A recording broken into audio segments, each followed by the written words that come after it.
because I don't know why. Right, so I'll run the lobby and we'll go from there. So here we go. Right. Just give me a message. Morning, Ellie. Morning, Polly. Morning, Bob. Morning, John. Morning. Morning, Claire. Morning, everyone. Thank you for joining. Morning, Gareth. Morning, Palwinder. Morning, Martin. Morning, Richard. Morning, Peter. There's more joining. Hang on. If you've just joined, if you could mute, please, that would be great. Claire is muted. Thank you, Claire, for doing that. John, if you could mute as well, that'd be good. I can't see the thing to mute with. I'll do it. Hang on. Where are you? You're there. I can do it here from here. There you go. Boom. So I think that's good. That's good. That's good. Okay. Right. Just wait another minute, as we usually do, for other entrants. Sorry, we're just doing a bit of housekeeping here. So there we go. Ooh. Yeah, if you've just joined, if you could mute, please, that would be great. Excellent. Okay, 10:32. Welcome everyone to this week's Pension Playpen Coffee Morning. We're delighted to have the CEO of MaPS here, Oliver Morley. Had a very nice chat with him, and he's looking forward to the session, and hopefully you're all looking forward to the session as well. For those of you that don't know Oliver, I'm going to ask him to do an introduction about him and his illustrious career, and then we'll get down to some key questions about dashboard and various other bits and pieces that's going on in Oliver's life. As usual, we are recording, so Ellie, Jim, John, thumbs up, Palwind, everybody's happy with being recorded. Excellent, thank you very much. If you want to put any comments in the chat, we'll open up the chat room. And if you want to ask Oliver a question or query Oliver, challenge him, agree with him, love him or hate him, then raise a hand. And I'm sure Oliver will answer questions, any questions you may have. So without any further ado, I'm going to pass on to Oliver and thank him in advance for his very valuable time. So thank you, Oliver, and welcome to Pension Playpen. Thank you very much. Nice to see everyone. I think I know a few of you. I've got a bit of echo there. I'm not sure if someone's not on mute. Yeah, I know a few of you. I will have met you before. I've attended, even though I haven't actually spoken at one of these things, when I was running the Pension Protection Fund.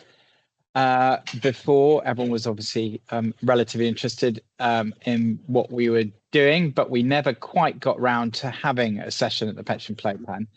But now I've moved to the Money and Pension Service. It's very nice to be here and also to give you a bit of an update on where we are with dashboards. I know that you know, some of you have been involved quite closely with dashboards. I see Richard Smith is on the call, and some less so, but it's a good opportunity for me to give you a general update. I don't want to do too much in terms of update because we can get into the questions, which I know is probably what you're more interested in doing, and I know that Steve has a few questions as well. In terms of my career, I have a mix of private and public sector. I have now run the National Archives, DVLA, the Pension Protection Fund, and now the Money and Pension Service. I obviously got into pensions in a relatively big way, running PPF, and that. So one of the things that I was really committed to about MaPS was the chance to make pension dashboards work, and I'm pleased to say we are making really good progress on that. MaPS obviously has a wider role, and that is to help people have better financial futures, particularly those most in need. We see Pension Dashboard being very much a part of that. As you will know, the majority of people are really not very much on top of their later life planning and retirement planning, and we very much see Pension Dashboard as being an important part of helping people be better at planning for their future life. So MaPS as a whole is bringing both the Money Helper brand and capability and also our own PensionWise advisors to bear on Pension Dashboard. We see it as being an end-to-end service as opposed to just being about obviously getting people in touch with exactly the pensions that they have in the future. So that's my history. I'm very happy to talk pretty openly. The one thing I will say, and I'm sorry to do this preemptively, is that we are tending not to talk about dates because in the end it will be ministers that make the decisions on dates. But I can give you a little bit more insight on that as we go. But I might as well preempt the discussion on dates that will obviously be inevitable as we go through this. Anyway. With that, probably very brief introduction, Steve, I'm very happy to open up to questions. Yeah, for sure, it'd be great. Yeah. So what date will it be? No, I'm joking. It's all right. We'll get into it. I thought I'd just try and catch you on that one. Yeah, I mean, I think for everybody's benefit, obviously some people have been involved with Dashboard and probably been involved with you in the past in terms of their careers. But for the people that don't really know MaPS, can you sort of paint a bigger overview of what MaPS is? Can you expand on MaPS itself, Money Helper, PensionWise? How's it funded? What is it trying to achieve? The bigger picture for everybody's benefit, that'd be really, really useful, I think. Yeah, so we are very much looking at helping people get the financial help that they need, and obviously particularly focused on those who cannot afford to pay for it themselves.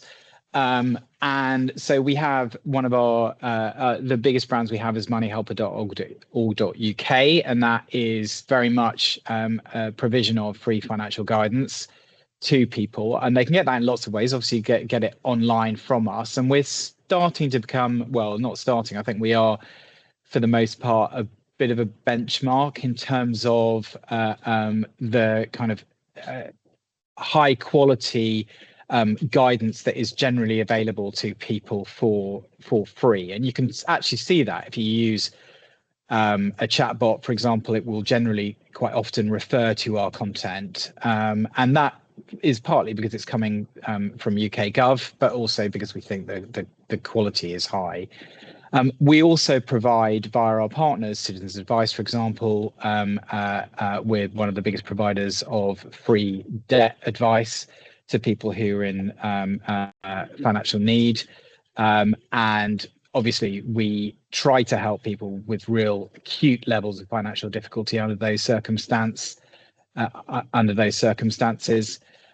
We also invest in the wider financial wellbeing ecosystem. So our Money Guiders program is supporting thousands of frontline practitioners around the country, helping people get the skills they need to particularly help customers who are in financial need on the front line.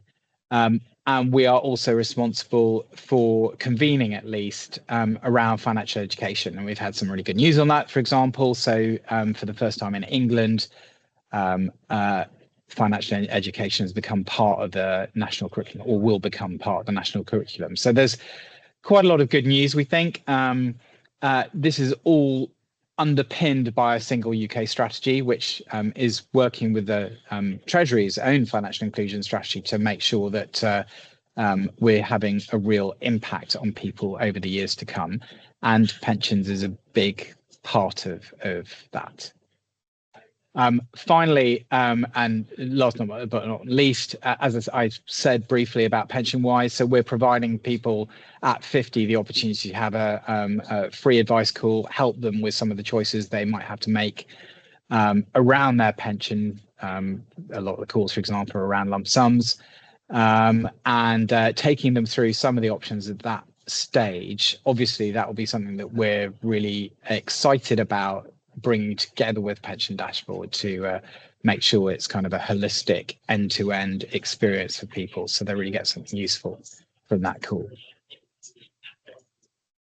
And Oliver, in terms of resources, what sort of staff numbers do you have now? And perhaps we'll discuss it later, but I mentioned tidal wave earlier, but do you see a tidal wave of demand coming for obvious reasons? Where are you now? Where do you think you need to be in the next 2 or 3 years? Once that I've given Dashboard 2 or 3 years, but we know it might be next year, but who knows? So at the moment we're about 550. And we are, but we are taking a lot of our pensions work in-house. So we have around well, a significant increase because we're going to be bringing in-house from people like Citizens Advice and HCS who are previously providing that pensions resource in the past. So, and a big part of that is to make sure that we're really positioned well for Pension Dashboard. We expect there to be a significant increase in volume generally as people start to see what they have available and start to make decisions about it in a way that we really do not think they have been able to in the past. And so managing that degree of demand is really important to us. And also gauging how much it's going to be. Forecasting is quite difficult for something obviously that is completely new will be completely new for a lot of people.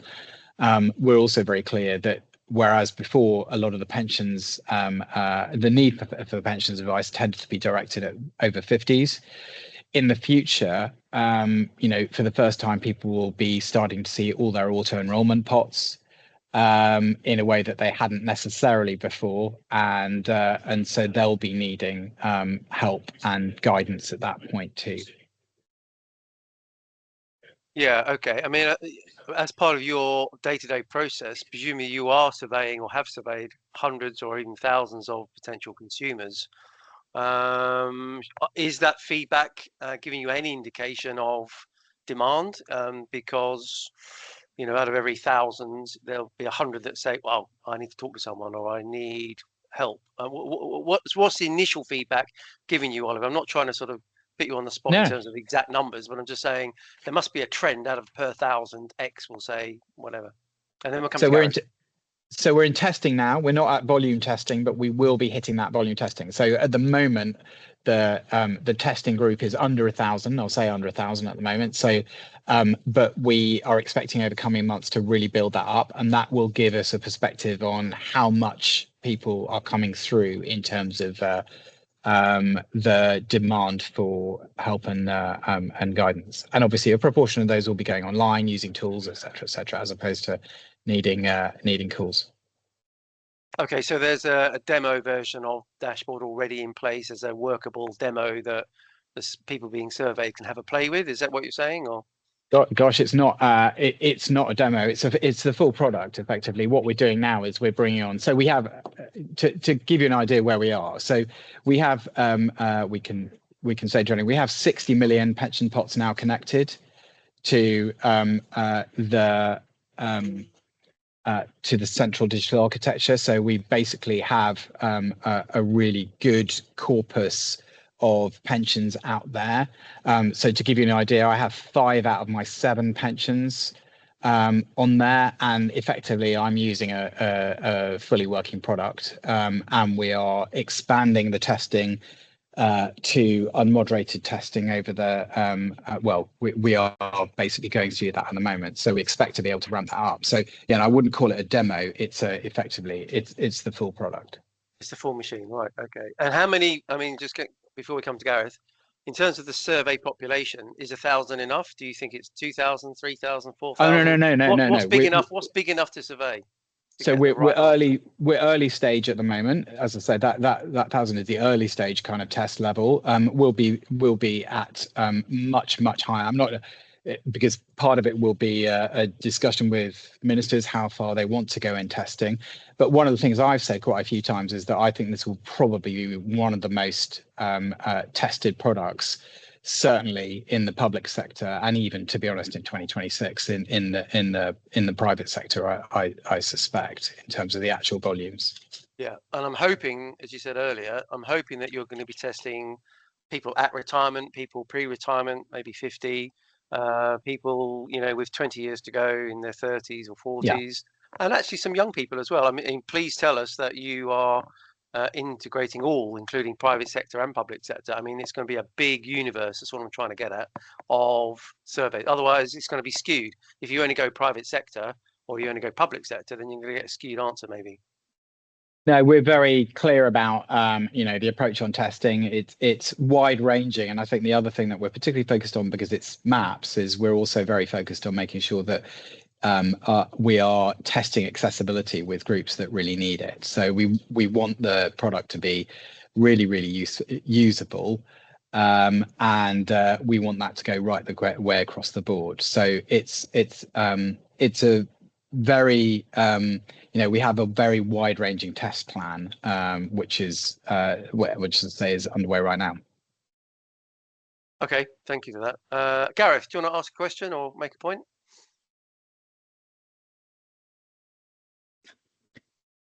Oh, you're on mute, Gareth, or we can't hear you. One of the two. Is it volume or mute? No, I can't hear you. Put the question in the chat, Gareth, and then we'll try and fix it later on. But that's fine. So yeah, put the question in the chat, and we'll try and get you in another way. I don't know, Oliver, if you know Gareth, for example, at Dango's, but I'm sure one of the questions he's going to ask is about the education of your people and the interaction with benefits. I know I've got the microphone working, I think. Oh, there we go. Right, there we go. I was guessing what your question is going to be. Go for it, Gareth. It helps not to have the microphone set as the speaker. I think that's kind of a minor technical problem. Good morning, and thanks for that, Oliver. You mentioned bringing together PensionWise and Dashboard more closely in the future, and in fact, you even used the advice word, which is an interesting one to hear, I suppose. The question I've got really is, does that mean that PensionWise are going to have access to the data from the dashboard? Because one of the problems with PensionWise has always been it can't really talk about the individual personal situation that people find themselves in. And if you've got access for the first time to things like pension savings data, then that means you can bring together for really useful personal kind of data, things like the implication on benefits of taking pensions as regular income or as lump sum drawdown, which are very, very different. And that's always been the real problem around PensionWise, is that it can't actually point to the individual implications of how people use their pension savings. So, I mean, if I used advice, it was mainly in relation to debt, which is regulated. So we tend to be, so if I did, it was my mistake. It should be guidance. But even so, having said that, I think, I listen into a lot of PensionWise calls, and I mean, we can get into the detail of people's situations. What we cannot do is make recommendations. So we try to make it really clear what options are available in those calls. And I think the team do a really pretty good way of do pretty well for the most part in getting across those options properly. I think one of the things that's really important about Pension Dashboard is that once we are in a position where people have a dashboard in front of them, we will be able to have a much better conversation. Indeed, a lot of your the people that work with you will be in a much better position when talking about their pensions, because they will understand for the first time, without having to go to all the pieces of paper and all the correspondence they've had around their pension, they will actually understand the full universe of pension options that are available to them, because they will understand all their pensions. So we hope actually it will make things a lot easier, and it will allow us to get into those kind of detailed conversations certainly earlier in a call, rather than wasting all that time before, which means I think we probably will have a higher quality discussion. Yeah, just following up, if I may, the problem isn't presenting people with the options that are open to them to an extent, and I'm talking particularly here about people with fairly low levels of pension savings and low levels of income generally. It's the consequences of those options, not in a regulated way, nothing to do with products, but simply being able to say to somebody, well, look, if you take this money as a regular income of 30, 40, 50 pound a week or 200 pound a month, it will come straight off your benefits. If you take it as capital lump sums instead, it won't work in that way. And it's that level of detail that I'm talking about, not about sort of individual product choices.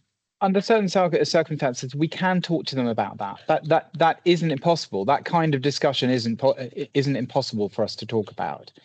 And I have heard conversations along those kind of lines. And to be honest, if someone, for example, had problem debt, is another example where we might even be in a position where we would be setting out that the lump sum is an option for that. We're not saying it's a good thing. We're just saying it is definitely an option. So I think it's worth, when you actually listen to the calls, you would realize there are options we can that we can set out that I think would be kind of more available to us than you might think.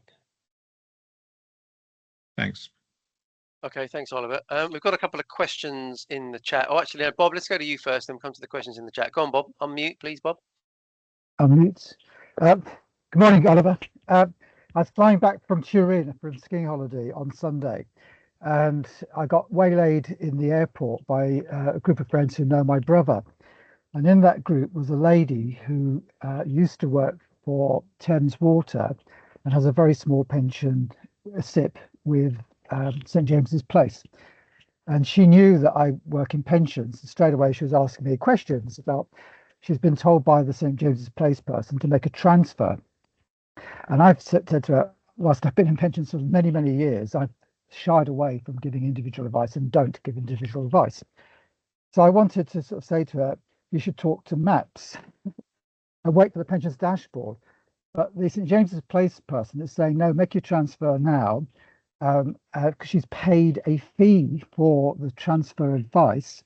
And she's worried with the onset of the war in Iran that her transfer value could go up or could go down, what's going to happen. Is that the kind of thing that MaPS could deal with? Could I wanted to point her towards MaPS, but is it something she should be waiting till the pensions dashboard is actually up and running, or is it something she could talk to a MaPS person right now? No, I would say she should call, if she's the right age, I would say definitely call pension wise. At least going. She's around 60. That's the age. So. Yeah, definitely call pension wise. I would say under those circumstances, at least so she properly understands the options and some of the drawbacks of positive aspects of that. I think it would definitely be worth having a conversation with us. Yeah, okay, because it's very difficult when somebody thinks it's a simple decision. It's not that simple. And, you can't actually within 10 minutes have a conversation with somebody to say, no, you need to talk to an expert. So it really is a question of actually getting them out to you and then getting an appointment. How quickly can that be done now? Is that sort of relatively easy, or is that when the pension dashboard is up and running, will it be linked in? I was asked the other day what the timeline on, but actually I was thinking at the time that my last timeline check was on pension safeguarding, which is about 2 weeks. Yeah, I mean, we do offer calls relatively quickly. Right. Pension wise at the moment, so definitely give it a go, and it also kind of depends on availability at the moment. Yeah, thank you. Thanks, Bob. That's great. Polly, you Martin. Yeah, Martin makes a good call. You don't need. Well, although I would prefer people had the appointment, but you can go straight in and get immediate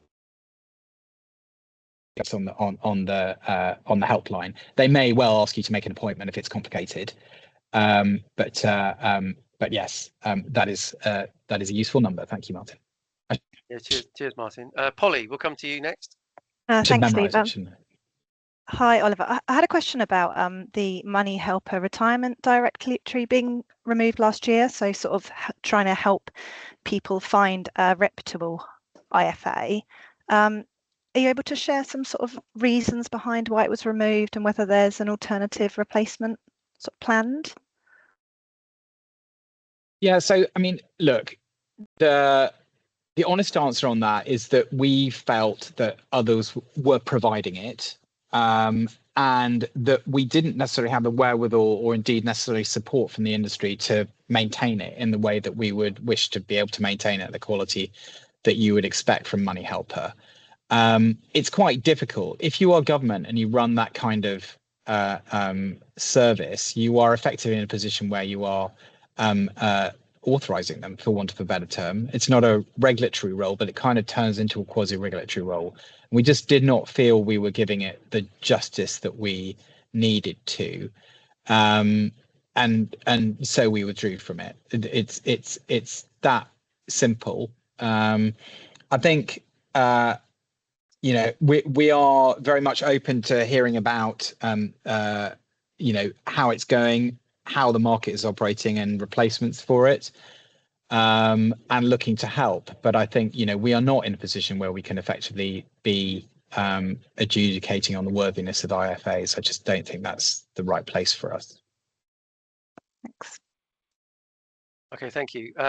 Ellie, would you like to unmute? You've got a question regarding Nest. Do you want to ask your question of Oliver? Yeah, so bless them, I'm naming and shaming, it's not very fair, but for small pot execution only transfers, we're finding that Nest are insisting that the over 50s have an appointment, whether they want one or not. And even if that individual should go, actually, I don't want one, I've only got 300 quid in this pot, I just want tidying up. But it's like Nest are kind of weaponizing, which kind of goes against the entire ethos. And I just wondered what your stance was on that. That's a really interesting question, Ellie. I mean, there's a big group of in the pensions industry who would like to mandate pension-wise appointments at the same, at the same time. And I think you can see that there is a bit of a divergence as to what people's views are. My view is that mandation is not necessarily that helpful for everything, and we can talk about pension safeguarding in a second, because I know Martin was interested in that. But when it comes to the pension-wise appointment itself, I'm not necessarily in favour of mandation, but equally that's Nest's choice. I hadn't realised that, actually. I might have to talk to Ian about it. Yeah, even to the point that individual says, I don't want to do that, I don't have time to do it, it's not appropriate, I don't need it. And we can go back to Nest and say that, and there's still, we'll go until it happens, we are not releasing these funds. And that's not pension safeguarding. That's not. No, tiny DC workplace. So they're not anything that's pots. Flagged or anything like that? No. Interesting. Okay, we can have a look. Thank you. Whose decision was that, Ellie? Do we know whose decision that was? We'll get them on Playpen and say, wait. Yeah, exactly. We'll give them a good kicking. There you go. Yeah, what do you need? A good kicking on Playpen. There we go. Okay, thanks for your question, Ellie. I was going to say, actually, there's a number of items in the chat, and again, thanks to Martin to put the Money Helper number in there, which is good. One of the biggest things that Richard's put in, and I don't know whether Richard wants to unmute, but Richard's saying that actually the dashboard is one of the most exciting things to happen in the industry for 39 years. And actually, to a point, I'd agree with him. I think the biggest question I want to ask you, Oliver, which is Richard's question as well, is it's going to offer total income, estimated retirement income. So it's not necessarily just pots, it's about income as well. So you're going to have your state pensions, your 4 or 5 pots and everything else. Do you feel that actually, and the word that Richard uses is shock, do you think actually the general public are going to be absolutely shocked when they realise, oh my God, is that my pension? Is that actually what I'm going to get? And therefore, do you, not only thousands, but maybe hundreds of thousands or even a million calls would come in, because I could hear, I can just imagine the press, and we've got, usually have a few journalists on here, Podreg might be on here, but stoking the fire and going, oh my God, 20 or 30 years of poor comms with members suddenly is all thrown at you, Oliver. That's what I'm trying to get at. Do you think that's going to happen? So I'm not necessarily, the first thing to say is that we are testing that. We're testing people's immediate response to dashboard, and that's going to be a really key part of our testing. So I have, I'm not necessarily sure I agree, Richard, but not for the reasons you might expect. I actually think the first thing people will see, based on my experience, some of the experience of my colleagues who are using it, is actually rather more administrative. It's not the kind of choices of, I haven't saved enough, or I've saved too much, or is this forecast the right forecast, or that kind of thing. I suspect that the immediate response of quite a lot of people will be to say, either I didn't know I had that pension with those people, And it's not even about lost pots, for example. It's also the fact that the pot they had has been taken over and moved to another administrator, et cetera, et cetera. It's a need to understand what's theirs and where it sits in their life. That's even before they start thinking about, here's my total estimated income, or could I take a lump sum? So I think the administration challenge, particularly in the early stage, will be much less around how much money I have, and much more about, is this mine? I don't understand what this pension is, that kind of thing. So and we haven't even confronted those issues at the moment. And the history of administration has been that pension pots have just been moved around through people's lives, but they have no real awareness of them until they retire. And that will change quite a lot.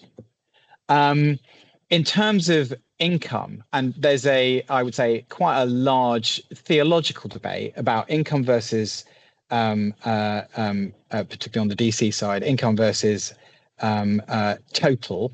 And we are testing at the moment how people respond to various look and feel and the combination thereof. So part of it will be how we present the information to people. It's quite currently, as Richard knows, it's pretty forecast heavy, but there are other people who believe it should be very much total heavy, and so we're working through that and trying to with customers, trying to help them understand by changing the front end to make sure that it's as clear as possible what they have and what they could get. And what do you again, I haven't seen the most up-to-date version, but what is there a baseline? Is there like PLSA low, PLSA medium, PLSA high? What do you, is there an average that you're going to compare to, or there is no comparison? People are just going to be told, this is your pension estimate, that's it, there's no government slash no, they're using the standardized estimates that were I can't remember which one it was, which were as part of the original regulations, and they are standardized, but they effectively reflect to get on your annual statement now. Right. So yeah, some people should be aware, if they bother to look at their annual benefit statement, that this is the pension they're destined to get. Okay. Padraig, I don't know whether you want, Padraig, I don't know if you want to unmute, because I know that you love a rant, and I don't want you to rant at Oliver. I know you want to rant at the industry, but do you think there's going to be panic in when this all comes out, Padraig, or not? Whether he's going to unmute or not, I don't know. It's his note taker. Although no, he also most yeah, here he goes. Here he goes. Sorry, Steve. Rant. I can do ranting, but generally no. Challenge. Let me put it as a challenge. Yeah, it's fine. No, I've got a very weak signal because I'm on a tram. But I'll see if I can get back on later on if there's time. But I'll give it to somebody else now because I think I could cut out any moment. Yeah, that's fine. That's fine. Okay, that's cool. All right. Okay. So again, I think the point that I think Padraig and maybe the financial journalists will be making, Oliver, is is there going to be panic? I think my gut reaction is possibly yes, and that's only my personal opinion. Sort of mixed in with lack of understanding. I think we as an industry has, I've been over 40 years, and the industry still, there's a lot of lack of understanding, lack of education, understanding what's actually going to be in the screen. And I think there is going to be panic personally, but that's my humble view. John, do you want to? Do you think when you say panic, do you mean from the public or from the administrators? Everybody, but let's say the public for the start. Everybody's going to go, oh my God. So I think, yes, I think the consumer user panic, yes. And no disrespect to Padraig, but I just think the financial press will beef it up, throw petrol on the fire, or whatever the expression is, and it will just become, a massive hot potato. John, you got your hand raised, and I know you've been an advisor for many years, John.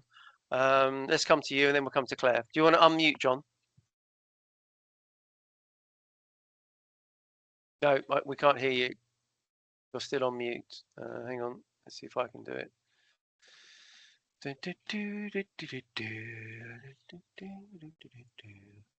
Claire, do you want to come on first, and we'll see if we can unmute John second. Yeah, if you go first, Claire. Yeah. Just a couple of one. Just going back to Richard's comments about that transfer. Dare I say, I am SJP. That'll get referred, just as you know, on any transfer. That'll get amber flagged because pretty much SJP gets amber flagged on everything. So you'll be fine. She'll get a call, and she won't be able to transfer until she has a meeting anyway. So I wouldn't worry too much. The other thing, Steve, my question was for you. Why do you think everyone will panic, and what are they going to panic about? Because extra information. Oh, look, here's a pension scheme I didn't know I had. Why will that scare people?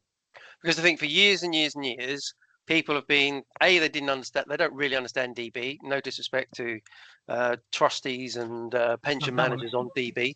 They appreciate that there's a DB pension, which they sort of understand. But for years and years and years now, especially since auto enrolment, it's been a land of DC pots. And DC pots look quite big.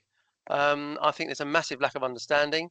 And when those pots are converted to pension, I think there's going to be panic. That's my humble opinion. I'm not saying on behalf of Pension Playpen that's right or wrong. I'm just saying my opinion is there'll probably be some panic if they half understand what the dashboard is going to give them. They are going to be in because auto enrolment started at auto enrolment started at 1-on-1. We all know that 1-on-1 is not good. So we're still only at 3 and 5. I mean, again, compared to many other countries, that's pretty useless. People are going to be totally despondent, I think. And because of IHT changes, people are going to start saying, oh, well, maybe I should do ISAs instead. So, I'm just throwing it out there. But is that an answer, Claire, or is that? It sort of is. I slightly disagree. Only just the fact that I think it's not good because my theory is the disengaged are not going to look, so they won't know. And if they're disengaged, if they're engaged or they're advised, they probably already know what's going on. But the disengaged, just because it's all in one place, doesn't mean that they're going to look or understand, as you say. I think my issue is a lot with the poor unadvised people who don't get the explanation. So it's great that they get the pension wise at retirement and all of that. I think that really, really adds value. But I don't think it's a silver bullet, unfortunately, to get people to actually engage and do something about their lives. Yeah. We've thrown information at them for over many years. I often go back to the WASPy issue. If there was information, they weren't engaged, they weren't going to get engaged. So it didn't matter what you told them. We might have the same thing with the ongoing retirement, even with the pensions dashboard, which I think is a positive, but I'm not sure it's going to help as much as we would really like it to. Okay. Yeah. Well, thanks for your view there, Claire. John, can we hear you now? Can we hear you, John? I think Oliver's yep, we can hear you. My query. No, my query was just simply on would the dashboard be available to personal representative now that IHT is an issue with pensions potentially. But so yeah, definitely, and IFAs too. I mean, we're looking generally to be able to provide access, but it's not a technically simple thing to do, and it partly depends on the identification and verification. And so it will depend on one login, which is the platform we're using for logging in. So it's certainly something we want to do, but we are it's not immediately a functionality we'll be delivering. Okay, thanks for that, Oliver. It's right. Pete, we've got lots of hands raised. Peter, do you want to unmute Peter, and then we'll come to Padraig.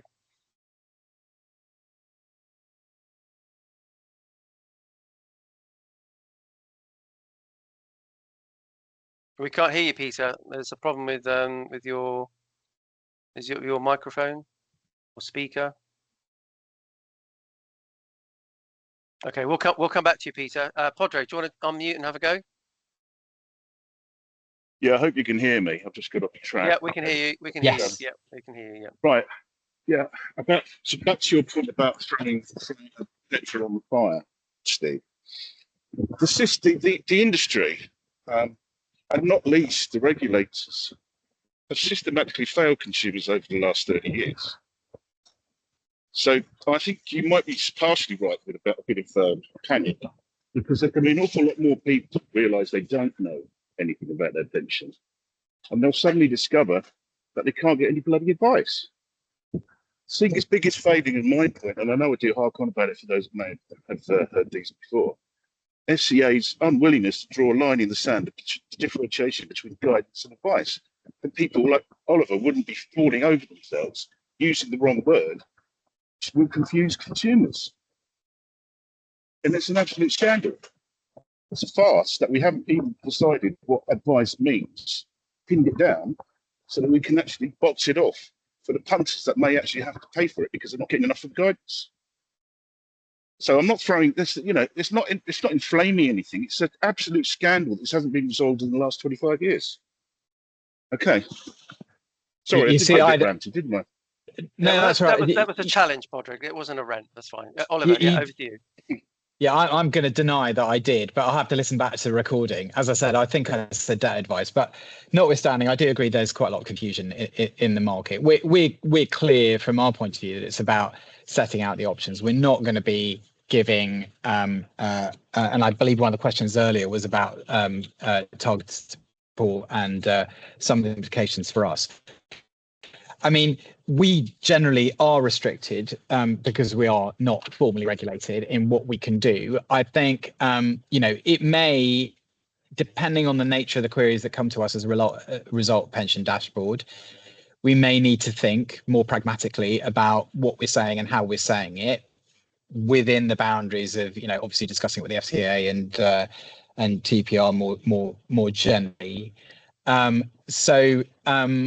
Let's see what happens. And a big part of this, as I said, is we have an opportunity to test in a way that we haven't in the past. I mean, one of the reasons I was excited about this, though, even though when I took it over, I would say obviously it wasn't in the best of states, was because I really fundamentally believe that people understanding their pension properly in a way that is transparent and not opaque is critically important, and so we're very pleased to have been able to move this forward as much as we have.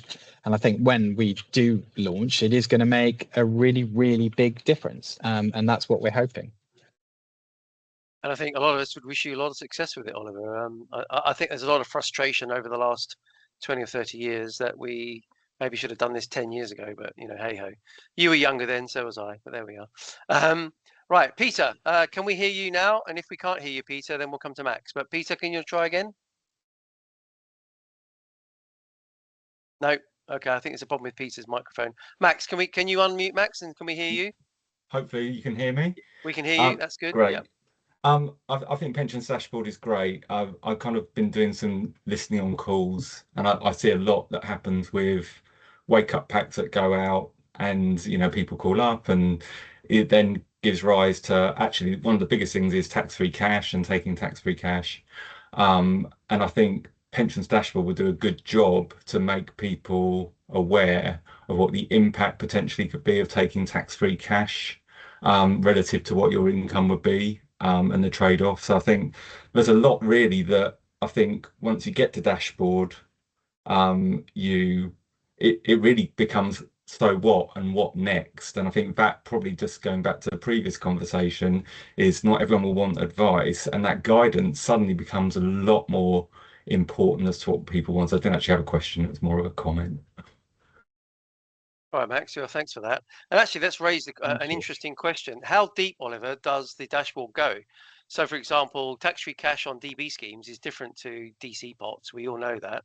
But also, you've got AVCs on DB schemes, where a lot of schemes will allow tax-free cash to be taken from the AVC element before you draw from the main pension, before you commute. So are your staff and or your systems going to be aware of that? And what happens if it isn't or is aware of that? What do you do then? There's a few things in there. And I might be able to respond to Peter as well, as he's put it in the chat. So we're not actually reflecting, quotes, tax-free cash at the moment. I mean, it may, but we're just simply telling the total that is available under those. So we're not saying, we're not adding any nuance to that debate. It's not saying here's a whole chunk of money you could take out. We're simply saying here's the amount, and then obviously it will be, they would receive guidance or advice to say what they can do with that money. So we're just saying here's the amount. and the same go with the projected income. In terms of the standard factors, I think Richard Smith put the specific FRC calculation on those. DB and state obviously are slightly different, but we're using the forecast effectively provided under again under the regulations for each of those. I would say state pension is something which we are grappling with at the moment. One of the reasons being that obviously with triple lock, for example, there is an expectation that pension will increase, but we cannot put forecasts because obviously that is a commitment that does not exist in terms of future governments. And so currently working out how we represent the forecast for state pension under those circumstances is quite tricky. So we are working through that at the moment. It is very much one for testing with consumers because they need to understand that difference. Okay, understand. Just on that tax-free cash point, and Richard's very kindly said there's no cash on dashboard. This is agreed when we did the data standard 6 years ago. Yeah, no, he said that. Cash is an option. Options are not shown on dashboard. Oliver, what I'm going to say to you is, for the advisors on this call, and for many people, we all know, how many people take tax-free cash when they retire as a percentage? Ooh, John, I'm going to guess 90%, maybe 95%. So whose idea was it not to include tax-free cash as an option on the dashboard? I'm not saying it's right or wrong. I'm just saying a lot of people at the coalface who advise clients every day of the week, tax-free cash, because it's tax-free, is very, very popular. So why was it discounted? That's all I'm asking. It's very complicated to explain in a single line, surely. That's why we have jobs in advice, because but people can't pay for advice, Claire, because the FCA won't allow people to have the advice because there's a massive advice gap. So how do the normal general public understand that? So I think the other thing I would say, just to be clear, is that obviously there are also private sector dashboards that we are supporting. So our infrastructure will allow for private sector dashboards. I under different circumstances, I'm asked this question a lot, but certainly what they choose to do in that environment may be different. I mean, the whole point about the Money Health Pensions dashboard is that we are trying to make sure that it is simple for people to understand what is generally available to them, as in what their pensions are. In terms of the additional choices, we expect people to take onward journeys, and that would include a cash lump sum. Okay, thank you very much for that, Oliver. I was just challenging you, Oliver. Let me put it that way, in the nicest possible way. Oh no, that's fine. I enjoy it. So we've got about 10 minutes left. One of the other things I think people are interested in, and what I'm interested in, is it's not all about dashboard, is it? There are other things that you have mentioned earlier, but can you expand on what else you do as a service, and what you can offer consumers? So, I mean, I'm still, in the pension space, it is, this is as much about the dashboard as it is working out exactly what it is that MaPS will do to support. So, it's kind of a bit tip of the icebergy. I mean, you see a dashboard, and interestingly, when I demo the dashboard, and I have demoed it a lot, there is a moment when people go you can see them thinking, is that it? Because it's so simple. I mean, when you actually present it to someone, it is actually basically, here are your pensions. And of course, they're not underlying enormous underlying infrastructure, work by pension schemes, work by colleagues right the way across the sector to make that happen. But equally, they're also not seeing the kind of end-to-end work that we are doing ourselves to make sure that we can support the demand that comes through on Money Helper as a result. So we want to be, with a combination of digital tools, the PensionWise digital tool, and our other capabilities, we want to be able to provide as much help as we possibly can at the point people see their pensions for the first time and over the long term. And that piece of work is obviously directly related to people's response on the testing, but it is also, as I said, we are reconfiguring our organisation as a whole to be able to provide that kind of support. And as much as possible that we can tie that together with other money help particularly, for example, debt help, but more widely that reflects the kind of point of their life that people would be at when they're starting to look at their pensions. And that, as I said, can be old, but lots of people for the first time will start engaging with money, not just pensions, in a way that they might not have done before at that point. Okay, fantastic. Peter, can you you got a question, Peter? We can hear you. Yeah, we can hear you. Yeah. Right. Yeah. Sorry. Yeah. IT problems and homes. Sure. I'm just I'm going back to the dashboard. Actually, it's guidance and in the dashboard, standard factors are used for DC, distinguishing between suppliers under DB and state pension separately with scheme specific thoughts I have is where does CDC going to at? I think the only thing we got out of that, Peter, because we heard every other word, is about factors. CDC.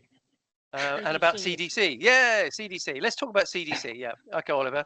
I'm not going to say if, when CDC takes off, how is that going to integrate with dashboard? So CDC is incorporated. It's on our roadmap. So we're building that out, I think, now, but we will be testing a little bit later. Our intent is basically we have pretty much everything in terms of the major pensions and even, as I said, CDC ones, which haven't quite taken off in the way as yet because of the timing, but we certainly expect to be CDC within pension dashboard. I think it's probably the best way to put it. But that will be based on the forecast, obviously, that will be coming from the provider. Okay. We don't really have a DB section, I should say. So the way it's designed is effectively here are your pensions, and you will be able to see the type of pension in the pension itself. So you'll see the overall forecast, and then you'll see, oh, here's a DB one, here's a DC one, here's a CDC one. But we're not effectively making them different for people. We do explain what DB and DC are, obviously, quite extensively and on a regular basis. Yeah. One other question that was really interesting. I think Max maybe touched upon it about the options or no options. So you see, you've done all these demos, Oliver, and you've got this screen with the results of pensions and estimates and pots and all that sort of stuff. What happens next for the uninitiated like me? What happens next? What do they click? Do they just say thanks very much, goodbye? Or what other choices are there? Are there any choices? So they have choices to go further on Money Helper effectively. So, that they will be able to use the Money Helper tools, the Pension Wise tools, and also look for appointments at that point. So they'll be able to get additional help, or they'll just go to our website and look at material, etc. And we'll also be looking more widely about specific, potentially AI as well in that kind of format. So we need to make sure that we are just in the guidance territory. Obviously, at that point, we want people to be thinking about options very much, but beyond that point, they'll obviously have to think about what they do next, and we will absolutely help them as much as we possibly can. But they may wish to speak to their IFA, they may wish to speak to their providers, or they may, as I said, they may immediately want to speak to their administrators and make sure their address is correct, for example. So there's a whole series of opportunities. If you also look on the dashboard, you will see that each pension has contact details for the provider. So you can go in and use those contact details to make those direct contact with the provider as soon as you see it. Right. So okay. that's going to be quite interesting to see how people respond.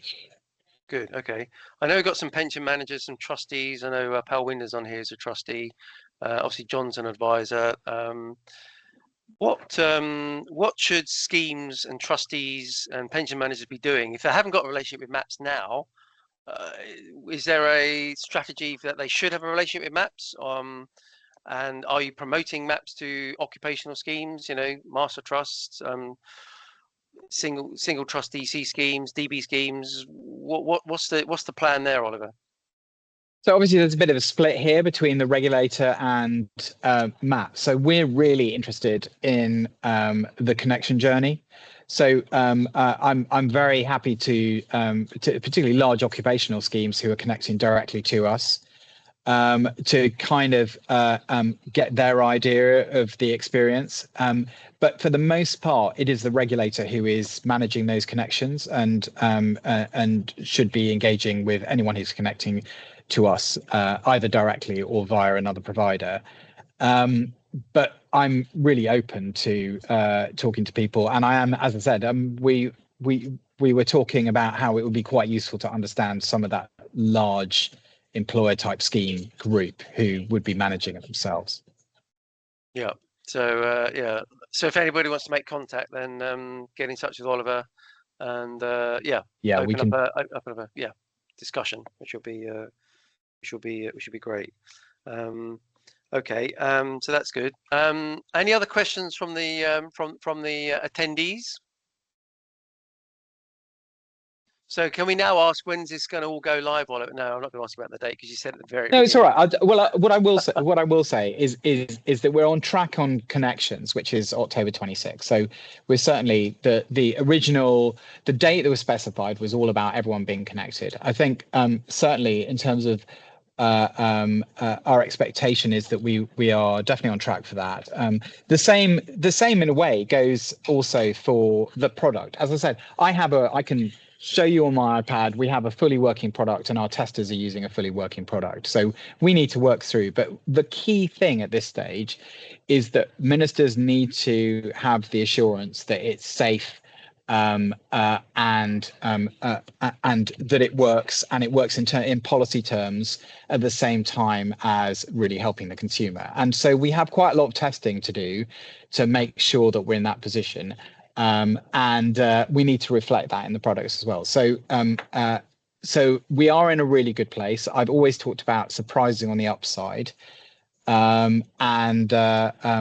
I mean, my expectation is that we are everyone is going to be pleasantly surprised on the timing. We hope so. Yeah. Okay. I've got two further questions. The first one is, you mentioned about this live/test bed. Is there public access to anything that we can see at the moment, Oliver, that anybody could click on a link and have a little sneak peek, or are you keeping your powder dry? So no and yes. So no, there's nothing you can't click on a link for a sneak peek, but you can click on a link to become one of our testers.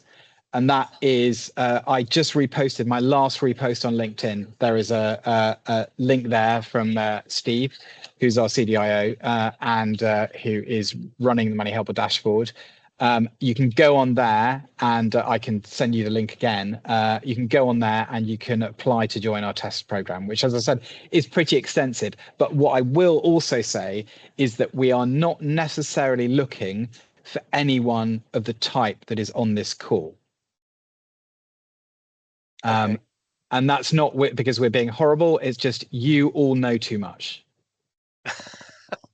That's very kind. Thank you so much. That's very kind. Yeah, you want the uninitiated, you want the uneducated, you want the lack of pension knowledge people to get involved with the build, so it's available for the masses, Exactly. rather than people like us who think we know what we're talking about sometimes. But there you go. So don't take it badly if you're rejected. It's for that reason. Stab through the heart. Oh my God. And very kindly, Martin has put on the chat the link. Contact us, Money Helper. So if anybody's interested in that outreach, who doesn't know anything about pensions, doesn't know anything about savings, then please use that link. Final question, Oliver. I know you mentioned the PPF. Is there a direct link with the PPF and MaPS? Is that all plugged in?